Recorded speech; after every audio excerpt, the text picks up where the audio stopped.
worked the overnight shift at a grocery store off the highway near my town.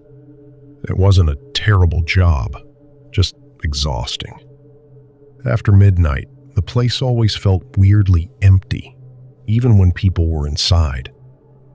The lights buzzed constantly, the freezers hummed in the background, and time moved painfully slow. Most nights, I stocked shelves in the back half of the store, near frozen foods. Hardly anyone came through there that late, unless they were grabbing ice cream or microwave dinners. A few weeks ago, I was halfway through stocking pizzas when I noticed this guy standing at the end of the aisle. At first, I didn't think much of it. He looked like any other customer. Hoodie on, hands in his pockets, just kind of lingering there. But after a while, I realized he wasn't shopping.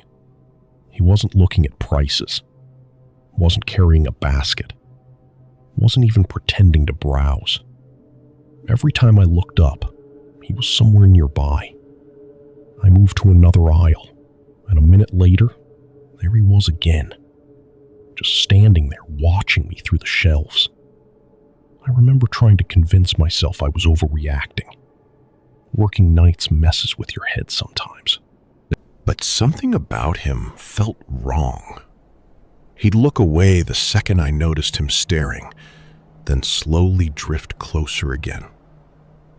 I pulled out my phone to text one of the cashiers up front, but nothing would send. The service in the back of the store was awful. That's when I heard a woman behind me say, "There you are." I jumped and turned around. She walked right up beside me, smiling like she knew me. Probably late 20s, dark jacket, messy ponytail. Before I could even say anything, she linked her arm through mine. "I've been looking all over for you," she said loudly. I was confused as hell because I had never seen her before in my life. Then she leaned closer and whispered, "Don't panic. That guy's been following you." My stomach dropped immediately. I glanced toward the end of the aisle, and the guy was still there. Just standing there, staring directly at us now. The woman kept talking loudly like we were friends catching up. "Come on," she said. "I'll walk with you." Honestly, I felt relieved. I thought she was helping me. She started guiding me away from the aisle, while continuing this fake conversation about random stuff I barely even heard. My brain was too focused on the guy behind us. I kept expecting him to follow, but I didn't want to turn around and check. The woman walked fast, faster than I realized at first. After maybe 30 seconds, I noticed we weren't heading toward the registers or customer service. We were going toward the back employee hallway near the loading area. I slowed down a little. She tightened her grip on my arm. "It's okay," she said quietly. "Just keep walking." Something about the way she said it made my chest tighten. The hallway ahead was empty. No customers, no employees. Just those dull overhead lights and the sound of the freezer fans behind us. I finally said, "I think we're good. We should probably go to the front." She smiled at me, but it didn't look natural anymore. "He's still watching," she said. I looked back. The guy was gone. That should have made me feel better, but instead it made everything worse. I stopped walking completely. The woman tugged my arm harder this time. "Come on," she snapped quietly. That's when I noticed where we were heading. The side exit near the loading dock. The employee exit barely anyone used. And the door was already cracked open. I don't even think I processed it fully before panic hit me. I yanked my arm away and screamed. Not just yelled, full-on screamed. The woman grabbed for me again, but I stumbled backward and took off running toward the front of the store. While I was running, she shouted after me, and she used my name. My actual name. I had never told her my name. I nearly slammed into one of my coworkers near the self-checkout area. He looked completely confused while I kept yelling for him to call security. A couple employees ran toward the back hallway, but by then, both the woman and the guy were gone. Security checked the cameras after the police showed up. The footage showed the man entering the store first. About 10 minutes later, the woman walked in separately, but the cameras also caught them talking together near the entrance before either of them approached me. They were together the entire time. Police told me later they believed it was an attempted abduction. The creepiest part is that the guy had his phone pointed at me almost the whole night. At first, everyone thought he was recording. Turns out he was on a video call. Someone else was watching me through his phone while they followed me around the store. I still think about one thing constantly: the woman knowing my name.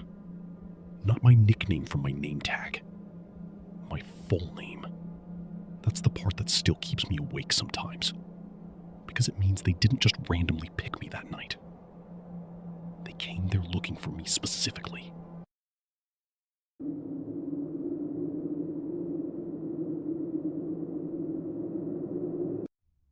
My name's Rachel, and for about 2 years, I worked the closing shift at a roadside diner outside my town.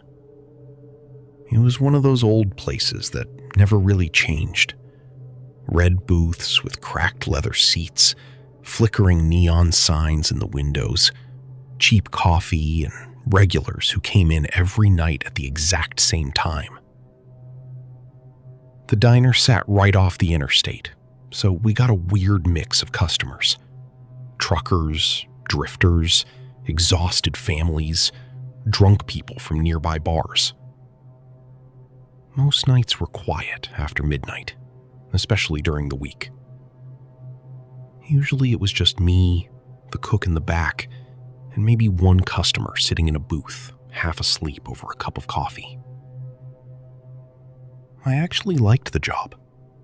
It was peaceful most nights. At least it used to be. One Thursday night, around 1 a.m., this woman came into the diner alone. I noticed her immediately because she looked completely out of place there. She was dressed really nicely. Long black coat, expensive jewelry, perfectly done makeup. She looked more like someone headed to a business meeting than somebody stopping at a rundown diner off the highway. She sat in a booth near the back corner and smiled at me when I walked over with a menu.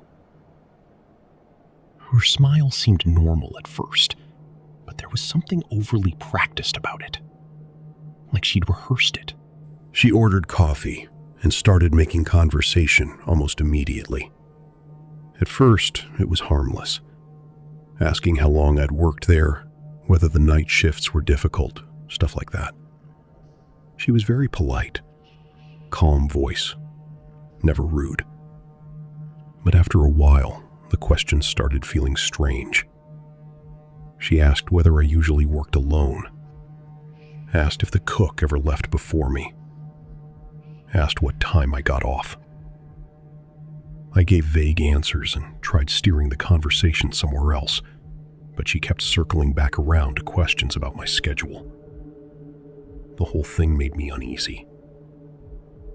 Eventually, she smiled and told me I seemed too smart to be stuck working in a place like this. I laughed awkwardly and thanked her. Then she told me she worked for an event company that hired young women for private parties. She said the pay was life-changing. The second she said that, my stomach tightened.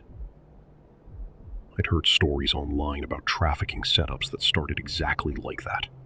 I told her I wasn't interested. She didn't react negatively at all. She just smiled again and slowly stirred her coffee. Then she said something that made my skin crawl. You shouldn't shut down opportunities so quickly, especially when people go out of their way to find you. The way she emphasized "find you" made my chest tighten. I remember forcing a laugh and walking away to pretend I was busy wiping down tables. A few minutes later, she finished her coffee, left a huge tip on the table, and walked out without another word. I told myself I was overthinking it. But the next night, I noticed a dark SUV parked across the street from the diner. It stayed there for hours. The uneasy presence was disturbing. The headlights were off, but I could still make out somebody sitting inside. Around closing time, the SUV finally pulled away when another customer arrived. That's when I started getting genuinely nervous. I told my manager about the woman in the SUV, but there wasn't much he could do. Technically, nobody had threatened me. For about a week, nothing happened. Then one night, right before closing, the woman came back. Only this time, she wasn't alone. 2 men walked in behind her. One of them stayed near the entrance, pretending to look at the claw machine by the front door. The other sat in a booth near the bathrooms. Neither of them ordered anything. The woman smiled when she saw me, like we were old friends. "Good to see you again," she said. Every instinct in my body was telling me something was wrong. I texted my manager under the counter and told him to call the police if I texted again. The woman kept trying to talk to me while I worked. She asked if I'd thought more about the job offer. I told her no. Then she leaned forward slightly and lowered her voice. "You really shouldn't make people waste their time." At that exact moment, the cook stepped outside through the back door to take out trash. The second he disappeared, both men stood up at the same time. One locked the front entrance. The other started walking toward me. My entire body went cold. The woman stayed seated in the booth, smiling while it happened. I backed away from the counter and grabbed the cordless phone behind the register, but one of the men suddenly sprinted forward. I dropped the phone and ran straight into the kitchen.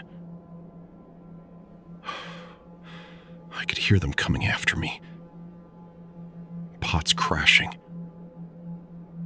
Boots hitting the floor. One of them yelling for me to stop. I locked myself inside the walk-in freezer and held the handle shut with both hands while trying not to panic. I could hear footsteps right outside the door. Long silence. Complete silence. I thought they were waiting for me to come out. A few seconds later, headlights flashed through the kitchen windows. My manager had pulled into the parking lot. The men immediately ran. By the time police arrived, all 3 of them were gone. The security footage showed everything clearly except their license plate. The SUV didn't even have one.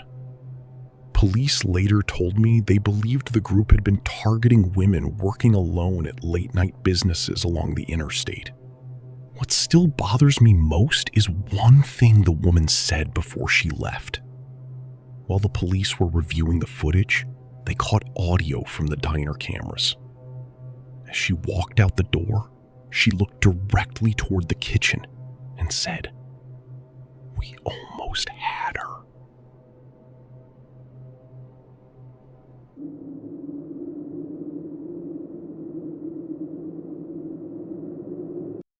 I used to work overnight security at a self-storage facility on the edge of town. It was one of those massive places with endless rows of metal garage units and tall chain-link fences wrapped around the property. During the day, it looked normal enough. At night, though, the place felt completely different. The entire property was lit by these weak orange security lights that barely reached the ends of the rows. Past midnight, everything out there felt dead silent, except for the wind rattling the metal doors. Most nights were boring. I'd sit in the tiny front office watching security cameras, doing patrols every hour, and occasionally helping someone who forgot the gate code. About 6 months ago, I was working alone during a rainstorm when I noticed a black pickup truck parked near the back fence. That immediately stood out because customers weren't allowed on the property after 10 p.m. At first, I assumed someone had gotten stuck inside before closing, which happened occasionally.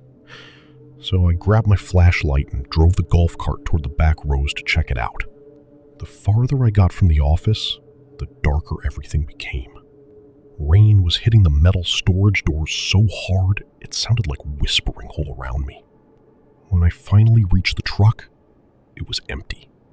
Engine off, doors locked, no one around. I remember shining my flashlight through the windows and feeling uneasy because there was absolutely nothing inside the cab. No bags, no trash, nothing. It looked abandoned. I radioed my supervisor, but the signal kept cutting out because of the storm. That's when I heard the metal banging. 3 loud hits somewhere nearby. I turned my flashlight toward the noise and saw one of the storage unit doors slowly rolling shut by itself, about 30 feet away. At least, I thought it was by itself. As I got closer, I realized somebody was standing inside the unit. I could only see their silhouette in the darkness. They weren't moving. I froze and called out, asking if they needed help. No response. Just silence. Then the figure slowly stepped backward, deeper into the unit, where the light couldn't reach anymore. Every instinct told me to leave right then, but I still walked closer. I don't know why. Maybe because I thought it could have been a homeless person hiding inside. When I reached the unit, I shined my flashlight inside. It was empty. Completely empty. No boxes, no furniture, nothing. Just concrete floors and darkness. The moment I stepped back, I heard another loud bang behind me. I spun around and nearly dropped my flashlight. The black pickup truck was now parked directly at the end of the row, facing me. Its headlights were on this time. I hadn't heard the engine start. I hadn't heard it move. The truck just sat there, idling in the rain, with the headlights pointed directly at me. Then the driver's side door slowly opened. Nobody got out. I backed away immediately and started toward the golf cart. But halfway there, my flashlight beam caught movement beside one of the nearby storage units. Someone standing between the rows, watching me. Then another shape farther down. Then another. I realized there were multiple people spread throughout the storage rows. Just standing there, silently. Watching. I ran for the golf cart and drove straight back toward the office as fast as I could. In the mirror, I could see people stepping out from between the units behind me. Not chasing,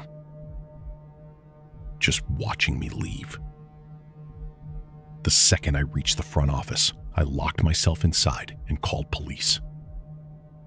When officers arrived, the truck was gone. So were the people. Police searched the property and found one thing that still freaks me out to think about. Several storage units near the back had been rented using fake names and fake IDs. Every single one of them was completely empty inside, except for folding chairs facing the doors. Like people had been sitting there waiting for something. I quit that job 2 days later. A month after I left, the facility installed armed overnight security for the first time in its history. Nobody ever told me why.